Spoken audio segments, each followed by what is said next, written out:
Estamos aquí de nuevo, hermanos. Estamos aquí de nuevo en la pelea, en la lucha por el Evangelio y por la verdad. ¿Sabe? En un mundo posmoderno, en una filosofía posmoderna, que ayer estamos hablando mucho de eso, no se puede hablar de la verdad, porque no hay verdades absolutas. Pero esos cuentos ya los hemos oído anteriormente, ¿oyó? Lo hemos oído que surgen de la Revolución Francesa, los hemos oído también en el modernismo, no solamente en el posmodernismo. Hemos oído todos esos cuentos de caminos que nos quiere hacer el mundo y que busca minar nuestra fe en la palabra de Dios, en la única regla de fe y conducta, en el único camino y opción que tiene el hombre para salvarse. Porque el único camino y opción que tiene el hombre para salvarse es Jesucristo revelado en la Escritura. No hay otro camino de salvación. Los hombres han inventado religiones y han inventado falsos caminos y falsas filosofías, pero solamente en Jesucristo está la salvación. Y había un problema con eso. A Satanás no le gustaba eso. El reino de las tinieblas odia la verdad, odia a Dios, odia a la iglesia, y por lo tanto, en primera instancia, buscó la forma de destruir la iglesia. Y yo quiero que en un versículo clásico para este día, día de la Reforma Protestante, busquemos Romanos capítulo 1, versículos del 16 al 17. Regularmente yo me resisto a predicar de versículos clásicos en fechas especiales. Pero como he obviado tanto ese versículo en esta fecha, ya no se convierte muy clásico aquí.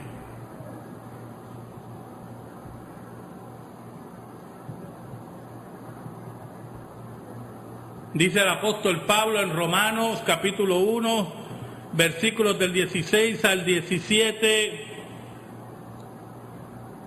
porque no me avergüenzo del Evangelio, porque es poder de Dios para salvación a todo aquel que cree, al judío primeramente y también al griego, porque en el Evangelio la justicia de Dios se revela por fe y para fe, como está escrito, mas el justo por la fe vivirá.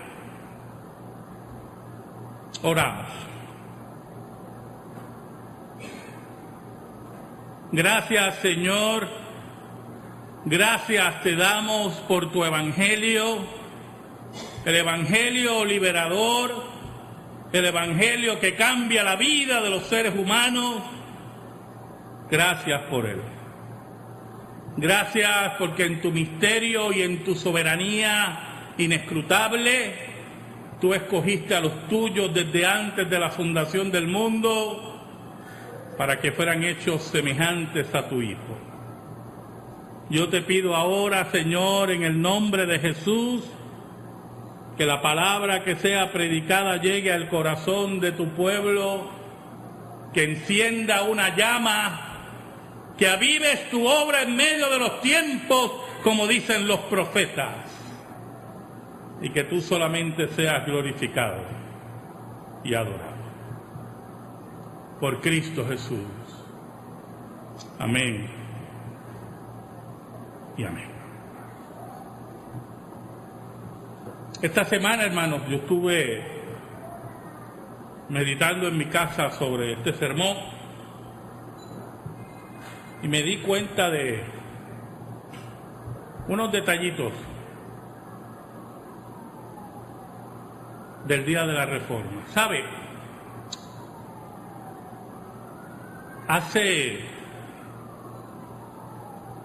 Debe ser hago el conteo, hace 31 años, cuando yo tenía 18 años, sume y ya llegó a una edad ahí.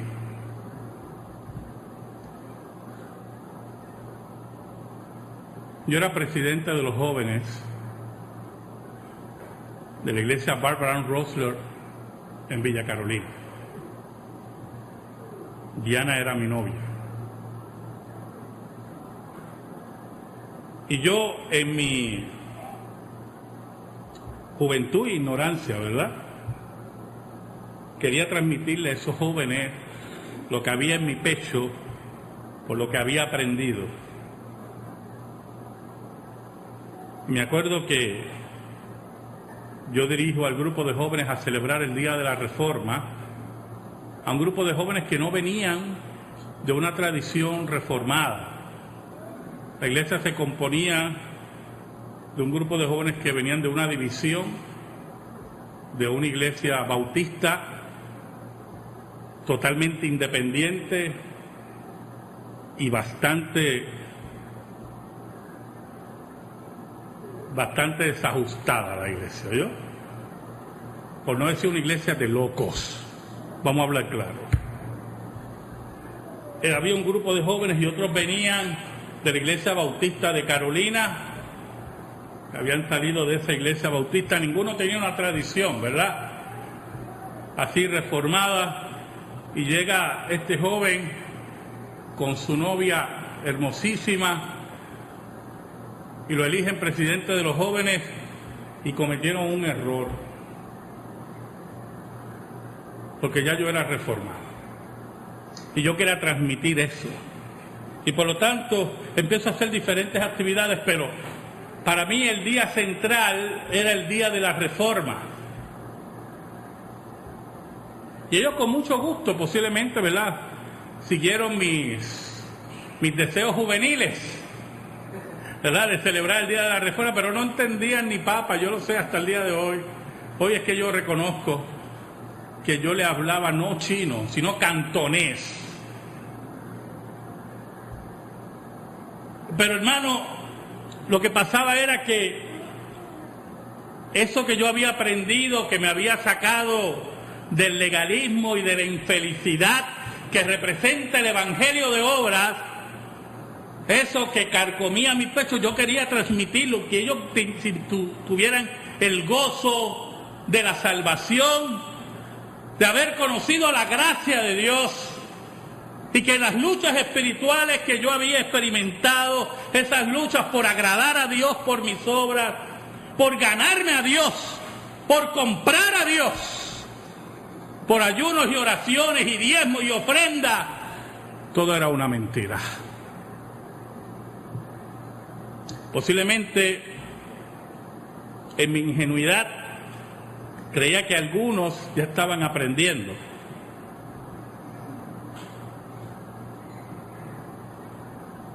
¿Sabe, hermanos? Había un joven en Alemania que tenía unas luchas parecidas, no, ¿verdad?, con la liviandez que yo experimentaba en mis luchas, sino con un profundo peso y un profundo conflicto espiritual, porque quería amar a Dios, pero el Dios que le pintaban, el Dios que le enseñaban, era el Dios castigador, el Dios que exigía justicia. Y Martín Lutero, y por eso meditaba en mi casa esta semana, porque cuando vienen los días de la Reforma, yo he sido bastante ecuánime en el culto y en la predicación, pero yo quiero que usted sepa que a mí la Reforma, yo no brinco aquí porque no soy pentecostal. No brinco en el púlpito porque no soy pentecostal. Pero esto a mí me explota el pecho. ¿Sabe por qué? Porque yo digo, como el apóstol Pablo, que no me avergüenzo del evangelio. Y allí estaba Lutero en sus luchas espirituales, buscando a Dios y odiando a Dios también, en una esquizofrenia espiritual, la cual él no podía descifrar.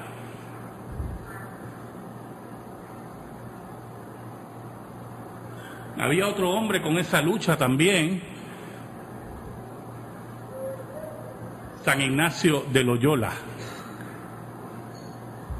Y tenía la misma lucha que Lutero.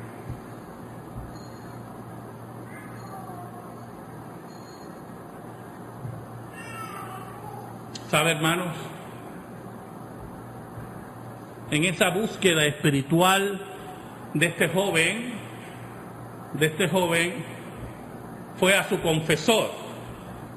Y nosotros perdemos un poquito de perspectiva, porque no venimos, algunos vienen del catolicismo y pueden entender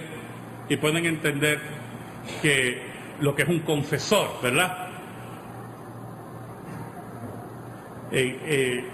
Todavía se practica, no mucho, pero la gente, por ejemplo los reyes, los príncipes, tenían confesores personales. La Iglesia Católica todavía hasta el día de hoy practica la confesión auricular, ¿verdad? Usted va y se confiesa al sacerdote. Pero también los monjes, en el caso de Lutero, que era monje agustino, tenía su confesor y su confesor le decía que confiara en Cristo. Pero él no entendía qué es eso, confiar en Cristo, aquel que me exige perfección y yo no puedo cumplirla. ¿Qué usted me dice con eso? No lo llenaba, no lo entendía, porque la palabra de Dios no había llegado a su corazón. Y es muy importante que usted entienda que cuando hablamos de la Reforma Protestante, no hablamos de hombres, ni de iglesias, hablamos del poder de la palabra de Dios.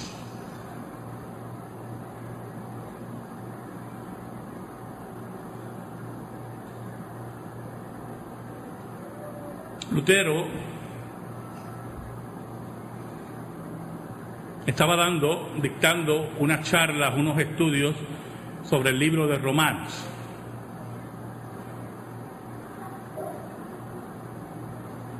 Y un día se topa con estos dos versículos que los había leído hartamente.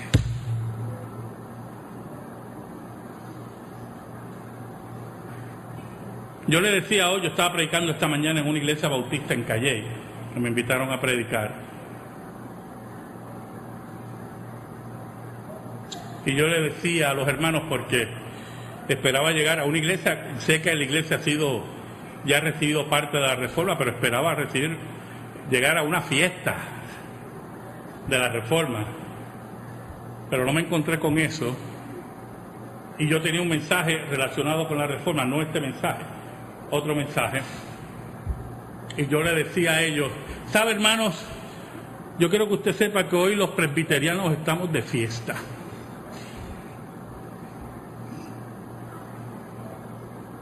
Hoy nosotros le decimos al mundo que Dios nunca se deja sin testigos, que no hay imperio, ni iglesia, ni papa que pueda contra la iglesia de Cristo.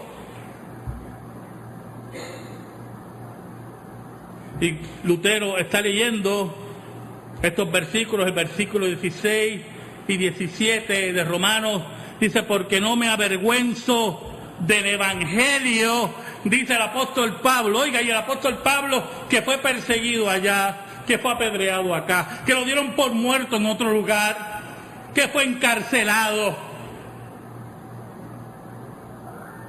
que sufrió naufragio. Oiga, y nosotros no entendemos, no podemos entender lo que es un naufragio hasta que lo experimentemos posiblemente. Estar en una embarcación seguros y de momento esa embarcación zozobrar y no saber dónde está. En una isla posiblemente y nos crece la barba y se olvidan de nosotros. Oiga, y todo eso el apóstol Pablo lo sufre y era avergonzado, y dentro de la iglesia era perseguido también por sus enemigos, y Pablo como quiera, oiga, decía, no me avergüenzo del Evangelio, no me avergüenzo de esta palabra. No me avergüenzo del mensaje de las buenas nuevas, porque él sabía lo que significaba evangelio. Buenas nuevas, buenas noticias. Yo no sé lo que usted entiende que son buenas noticias, hermano. Es cuando yo hablo con alguien que me va a dar noticias y me dice, te voy a dar malas y buenas, ¿cuál quiere primero? Y yo siempre digo, las malas primero. Porque si me muero no me importan las buenas ya.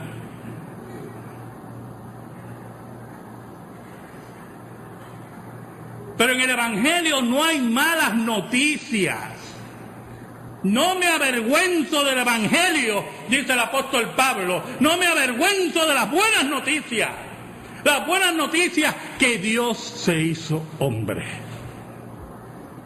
Que Dios caminó por nosotros. Que Dios cumplió la ley por nosotros en su obediencia activa, que Cristo murió por nosotros, que Cristo venció la muerte por nosotros. Y se le dice al hombre y a la mujer hoy del siglo XXI el mismo evangelio. Olvídese las técnicas de evangelismo o las técnicas contra el posmodernismo. Arrepiéntete de tus pecados. Ese es el mensaje del Evangelio y cree en Jesucristo como tu único Salvador personal.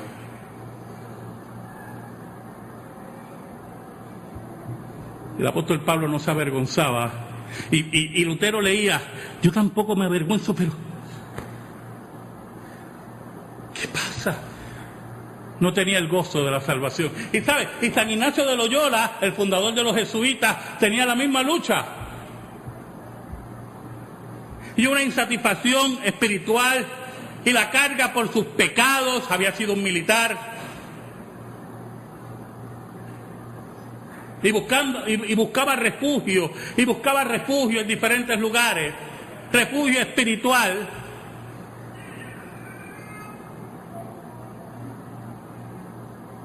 Y Lutero meditaba en estas palabras. Pablo no se avergüenza del Evangelio. Entonces, porque es poder de Dios para salvación a todo aquel que cree. Y la palabra poder en griego, de ahí se deriva nuestra palabra dinamita. Oye, qué tremenda palabra escogió el Espíritu Santo para hablar del poder del Evangelio. La dinamita de Dios. Esa dinamita de Dios que quiebra la voluntad del hombre, el pecado del hombre, de las naciones, de religiones muertas, de falsa religiosidad, de venir una vez al año a la iglesia para cumplir. Ese poder de Dios que salva a todo aquel que cree, que derriba la naturaleza pecaminosa del hombre y lo hace doblar sus rodillas ante el Dios verdadero. Ese poder de Dios que transforma las vidas y naciones y familias enteras.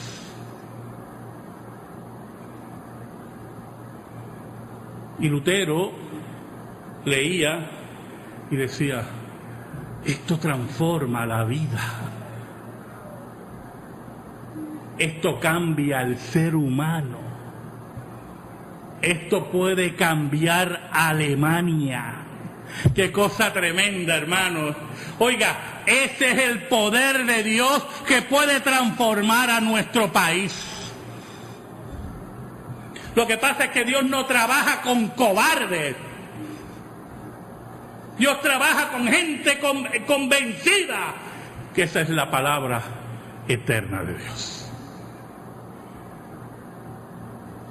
Al judío primeramente añade el apóstol Pablo y también al griego, porque al judío se le entregó la palabra inicialmente. Pero el gentil no queda fuera, porque el nuevo cuerpo que Dios ha hecho, el nuevo hombre, como dice el apóstol Pablo, es la iglesia. Y Lutero entendía muy bien la teología, ¿verdad? Pero ¿cómo yo aplico esto a mi vida? Y San Ignacio de Loyola también tenía la misma lucha.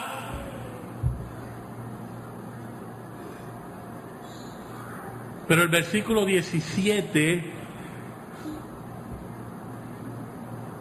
qué cosa tremenda, hermano. Fue el que revolucionó la vida de ese joven. ¿Sabe? Yo tengo aquí un grupo de adolescentes que están levantándose en hogares cristianos.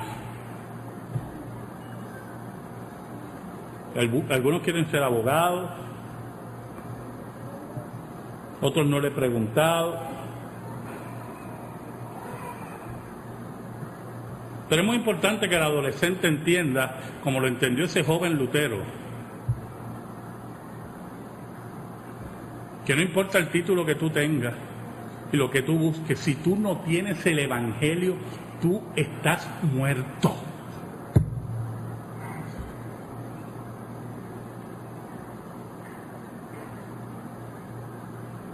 Entonces el versículo 17 dice, porque en el Evangelio la justicia de Dios se revela por fe. Y Lutero, cuando veía esa palabra justicia, que se lo he dicho muchas veces, Lutero odiaba esa palabra. Y llegó, como él decía, llegué a odiar a ese Dios que hablaba de justicia.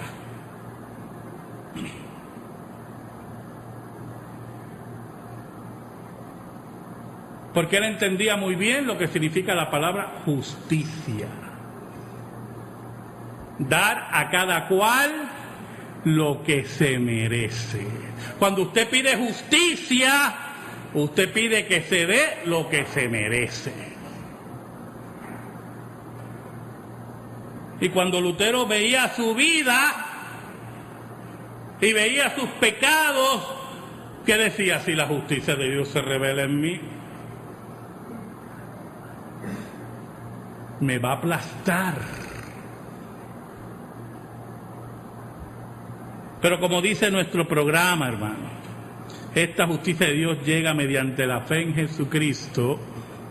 Lutero en su estudio entiende y se le alumbra ese versículo 17, porque en el Evangelio la justicia de Dios se revela por fe y para fe, como está escrito, mas el justo por la fe vivirá. Y como dice la historia o la leyenda, como usted la quiera clasificar, Lutero sacó una pluma de verdad. En aquel tiempo habían plumas de verdad. No sabemos si era de ganso o yo no sé de qué. Y le puso, moja la pluma y le pone al lado del versículo 17, sola. La fe sola. Y cuando Lutero entendió eso, hermanos, toda su vida se transformó, porque el Evangelio se convirtió en poder de Dios. Y él buscó su refugio en Cristo, el único que lo podía abrazar en justicia. No buscó el refugio en la religión falsa, en los ritos de la religión muerta, sino en Cristo Jesús. Oiga, y ese es el gran contraste con San Ignacio de Loyola. Y yo quiero que usted me escuche bien, porque el contraste que voy a hacer ahora aquí es puro protestante. Yo, como decía un mexicano que oí ayer, de hueso colorado.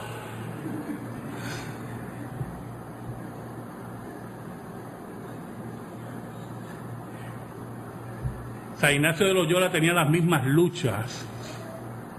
Y en su lucha espiritual buscó el refugio de la iglesia y de los ritos de la iglesia y el vacío de la iglesia y la mortandad de la iglesia muerta y de los santos muertos, de las misas para muertos. Allí buscó San Ignacio de Loyola su consuelo. Y ¿sabe algo, hermano? No se olvide lo que le voy a decir. No lo encontró.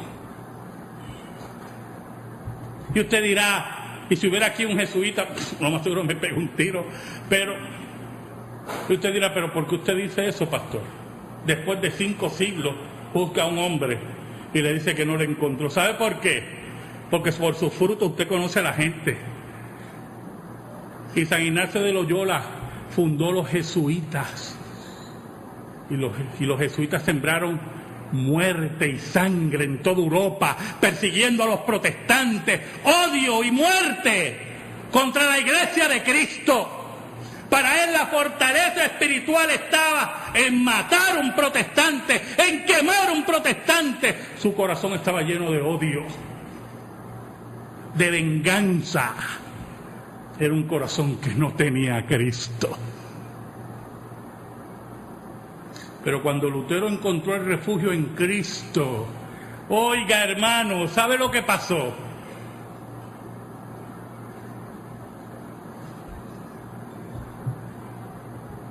Un día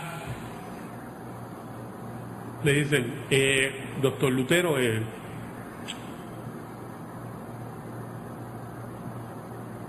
se están vendiendo indulgencias.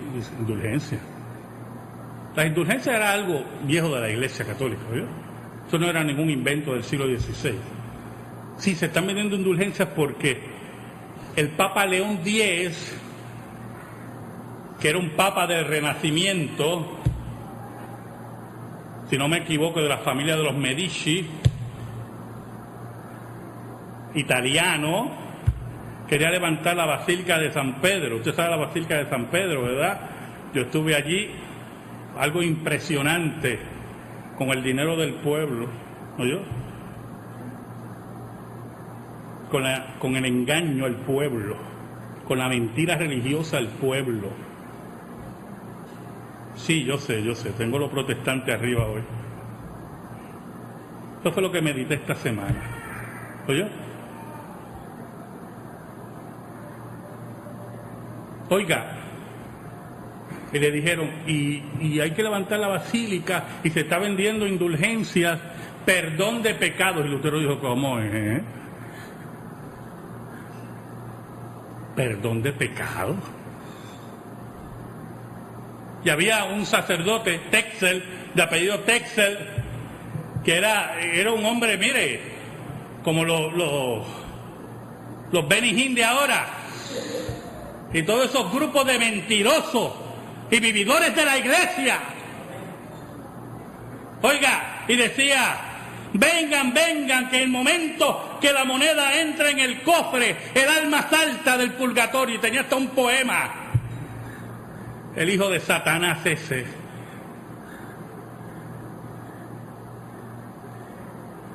Y cuando Lutero se entera, va donde su protector y levanta una protesta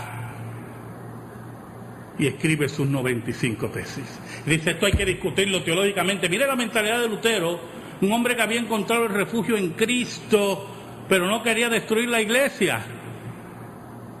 Vamos a discutir esto teológicamente. Vamos a la mesa, vamos a hablar. Pero la Iglesia apóstata y corrupta, la Iglesia que adoraba a sus santos y quería el dinero de sus fieles, lo persiguió. Y quiero que usted sepa algo, hermano. Y aquí va esto. El costo de creer en el Evangelio como lo dice la Biblia es la persecución, el rechazo.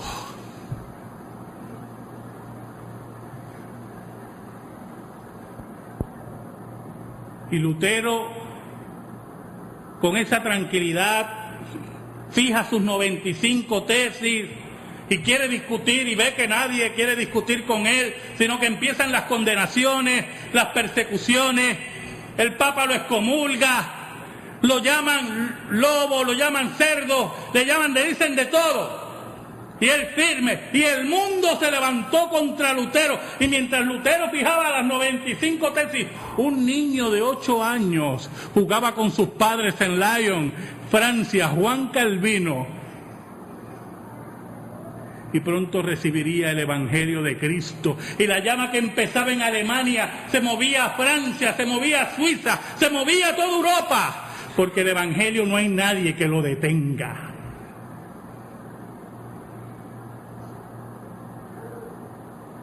El mundo se levantó contra Lutero.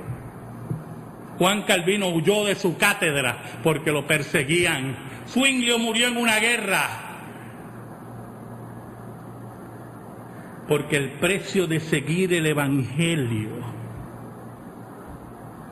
es el rechazo total.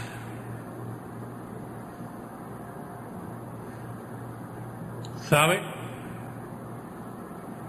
San Ignacio de Loyola muere y los jesuitas se dedicaron a perseguir a los protestantes. Asesinaron a muchos.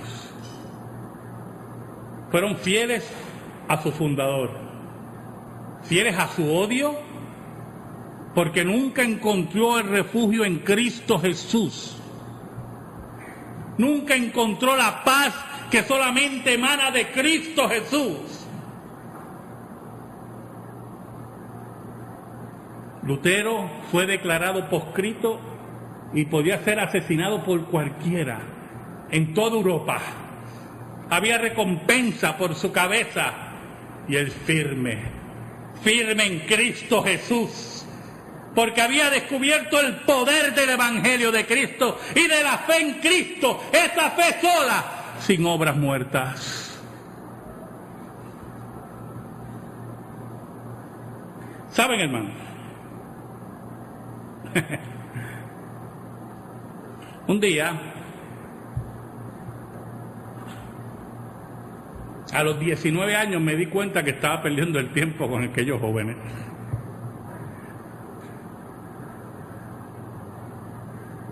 Y yo estoy perdiendo mi tiempo.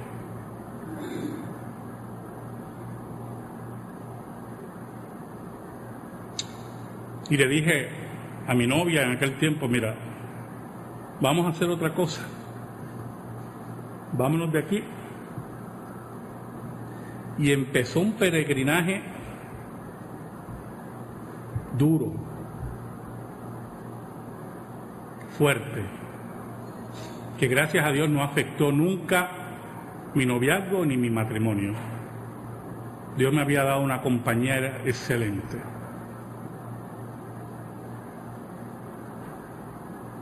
Pero lo que yo tenía en mi pecho yo no lo podía olvidar. De donde Dios me había sacado yo no lo podía negar, hermano. No podía. Y podía estar en cualquier lugar, pero este evangelio, este poder de Dios, esta fe sola, siempre estaba presente. ¿Sabe?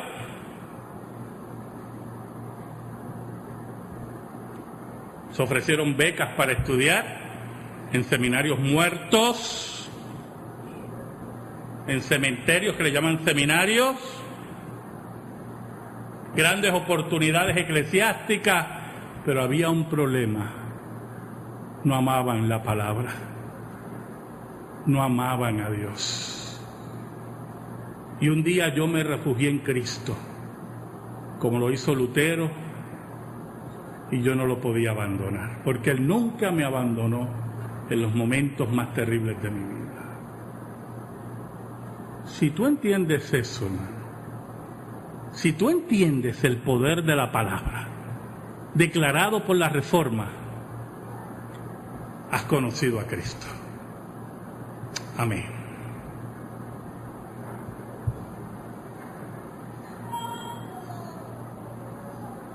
Gracias te damos, Señor, por tu palabra eterna, tu palabra que no se equivoca.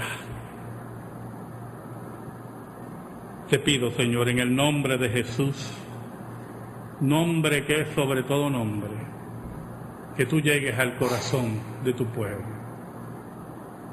que tú ayudes en las necesidades de las familias de esta iglesia, que conozcan que solamente en ti hay vida eterna y salvación. Gracias por todo. En Cristo Jesús. Amén y amén. Estamos en silencio, hermano.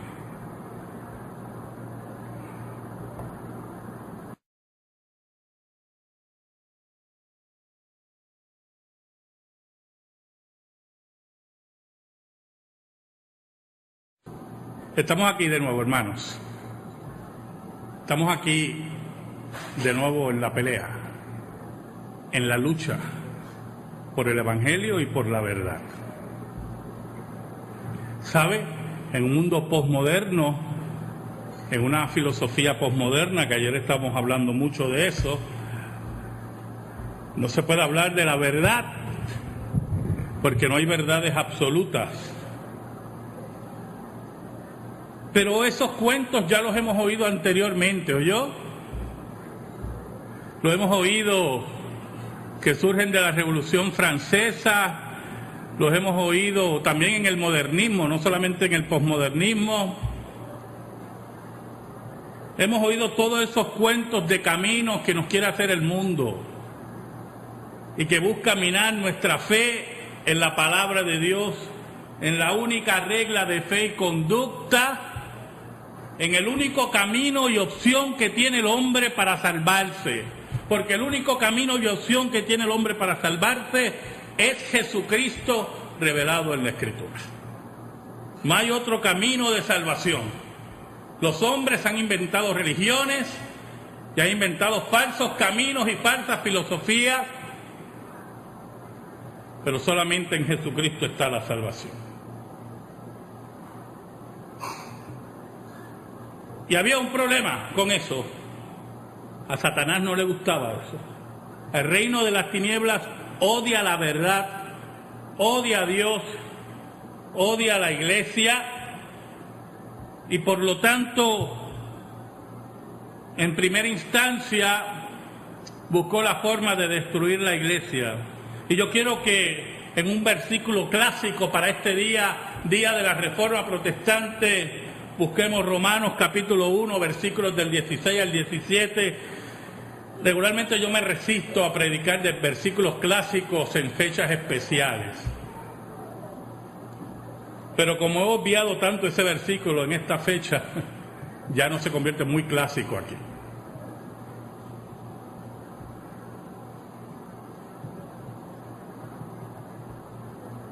Dice el apóstol Pablo en Romanos capítulo 1, versículos del 16 al 17,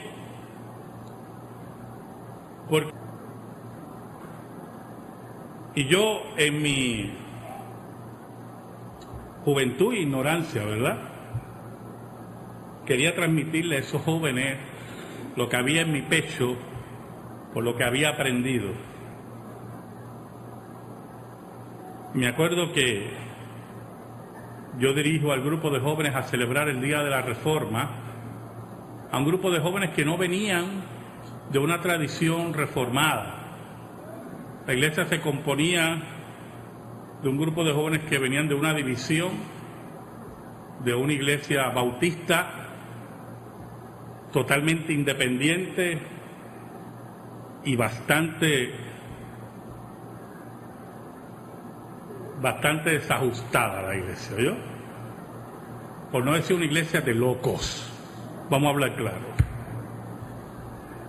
Había un grupo de jóvenes y otros venían de la iglesia bautista de Carolina, que habían salido de esa iglesia bautista, ninguno tenía una tradición, ¿verdad?, así reformada, y llega este joven con su novia hermosísima, y lo eligen presidente. Una llama que avives tu obra en medio de los tiempos, como dicen los profetas, y que tú solamente seas glorificado y adorado por Cristo Jesús. Amén y amén.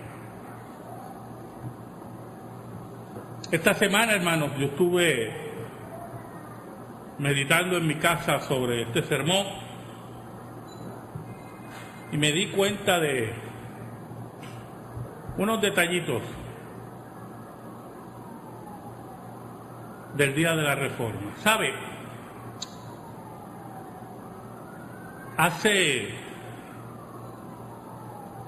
Debe ser hago el conteo, hace 31 años, cuando yo tenía 18 años, sume y ya llegó a una edad ahí.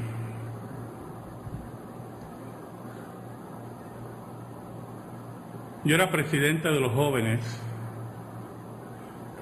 de la iglesia Barbara Ann Rosler en Villa Carolina. Diana era mi novia. Que no me avergüenzo del Evangelio, porque es poder de Dios para salvación a todo aquel que cree, al judío primeramente y también al griego. Porque en el Evangelio la justicia de Dios se revela por fe y para fe, como está escrito, mas el justo por la fe vivirá. Oramos. Gracias, Señor. Gracias te damos por tu Evangelio, el Evangelio liberador, el Evangelio que cambia la vida de los seres humanos. Gracias por él. Gracias porque en tu misterio y en tu soberanía inescrutable, tú escogiste a los tuyos desde antes de la fundación del mundo para que fueran hechos semejantes a tu Hijo. Yo te pido ahora, Señor, en el nombre de Jesús, que la palabra que sea predicada llegue al corazón de tu pueblo, que encienda